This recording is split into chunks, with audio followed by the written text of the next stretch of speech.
CS nominee, let me just start maybe from where you stopped on Kenya Airways and ask you, we have listened to such stories.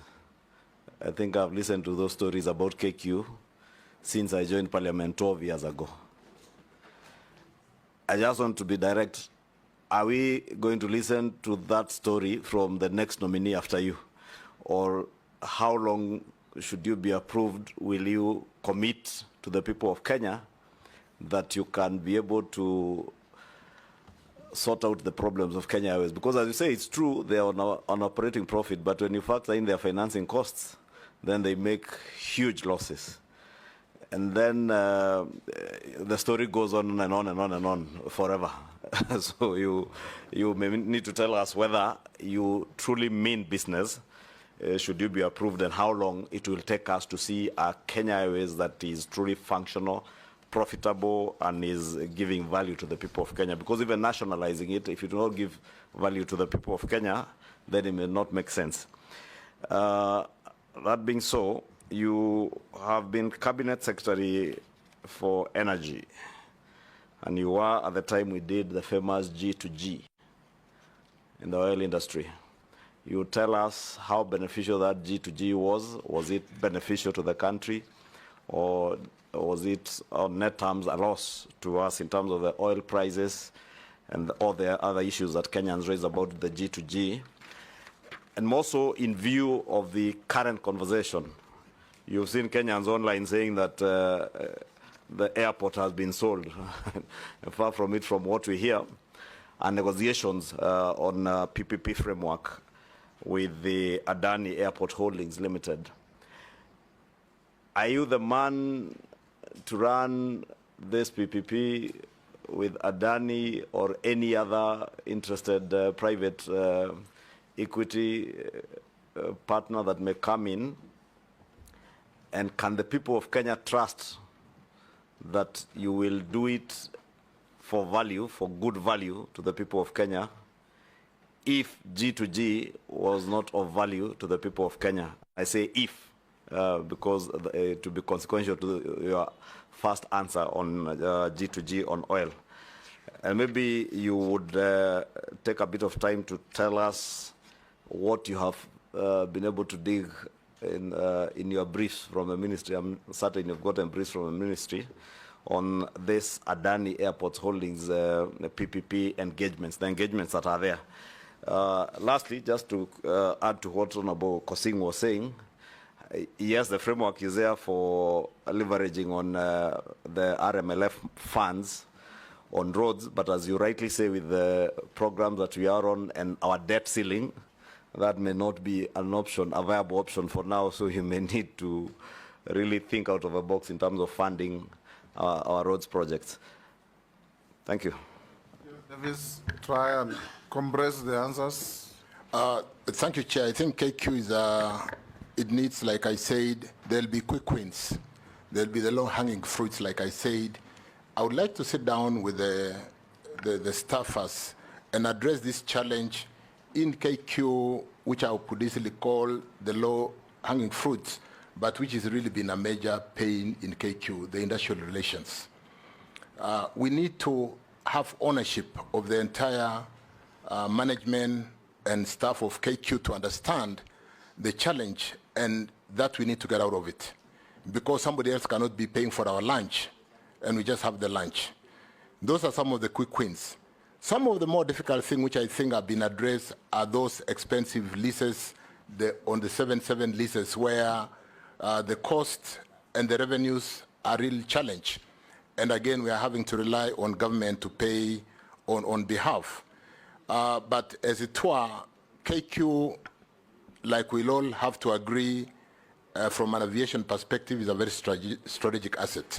So it will be one thing to sit down and first things first. What are the low-hanging fruits? What do we need to address? And what kind of ownership? So it's a leadership issue. We really need to address that. One thing which I'm going to put alongside KQ, G2G, and Adani, and I did prepare the challenge that the country faced in the last 4 weeks, in terms of how we work is the aspect of communication and carrying the Kenyans together with us. Article 35 of the Constitution, and I did make a record of that so that I don't fumble around, where every citizen has the right to information.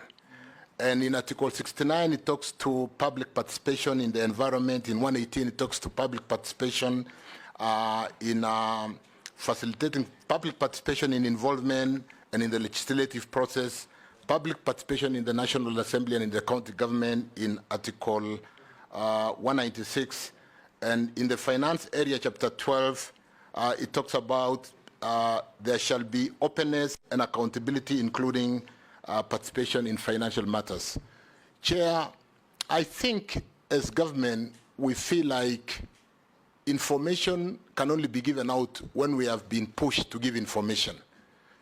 The public participation is articulated in the Constitution and in the act that has been in Parliament to basically actualize how public participation should be conducted, and which is causing a pain today, including the ruling that we just had the previous day, is something that we need to carry Kenyans as we do some of the things we do, like in Adani, in Kenya Airways, or in G2G. Because G2G was a fairly complex and a quick solution required to address the challenge of the time. But we're trying to explain today, even to members of Parliament, to understand something that was built over a period of 4 months. If we carried everybody along in public participation so that they understand every step as we go forward, we wouldn't be facing the kind of challenges we are facing today. So there'll be need to inculcate public participation from inception as we carry the programs forward, so that we are together with Kenyans at every stage. Of course, how that is done is something that we'll need to really work on. So really, I think we really need to address the challenge that we find ourselves doing what we believe is right for the country, but the population do not quite understand because we did not carry them along the whole journey. The G2G story,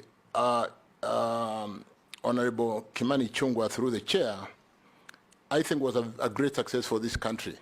At a time when we came out of COVID, at a time when the Ukraine war was a big challenge, and the inflation rate was soaring at a high of 9%, including in the US and Canada.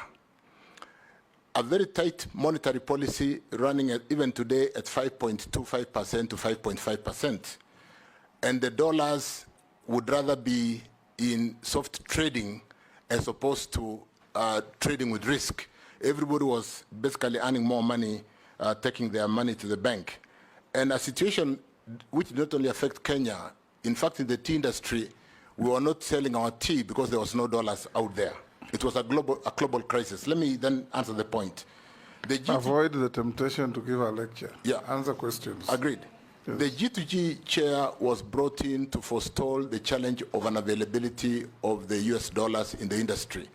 And we did build a very quick solution to ensure that the country would not run dry. We could be able to purchase petroleum, pay Kenya shillings,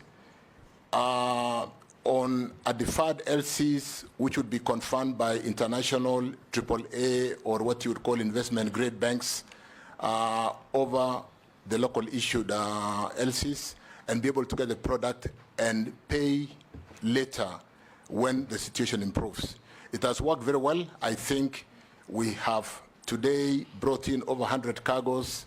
We have in-account dollars in excess of $3 billion over this. And I think today, if not for G2G, like when we went to elections, Chair, in March, April, May 2022, MPs will recall carrying jerrycans around the country looking for fuel to run their campaigns because there were no dollars to buy petroleum products. As regarding Adani, so G2G was great. I think it is something, Chair, when there's time and I write my book, it will be one of my legacy delivery to this country. Adani. You know, you're being guided by the chair to avoid giving lectures, because the straight answer was the dollar was at 160 something. And part of the benefits of that is It's at current rate 130 of the- today. Thank you. Thank you. 130 today. Thank you. Fuel prices, the prices they were trading at then and what they would have gone With to. respect to Adani, Chair, we look at Adani. We'll need, like I opened by saying, public participation, provide information, have a framework in terms of what you would call term sheet, in terms of what is the correct return on investment when we are bringing a PPP. If we agree that the return on investment is 12 to 15% internal rate of return, if we agree on the debt equity ratio, we should be able to really get Kenyans to understand, get everybody to understand, is Adani a deal we should do? Is it going to help Kenya? Vis-a-vis what I just said, this is an off-balance sheet upgrade of Kenya Airports Authority. If we can't do it as a government, can we allow a private sector player to do it on reasonable but competitive cost or return on capital? Thank you, Chair. Net. Thank you, Chairman and Mr. Speaker. Mr. Speaker, I want to start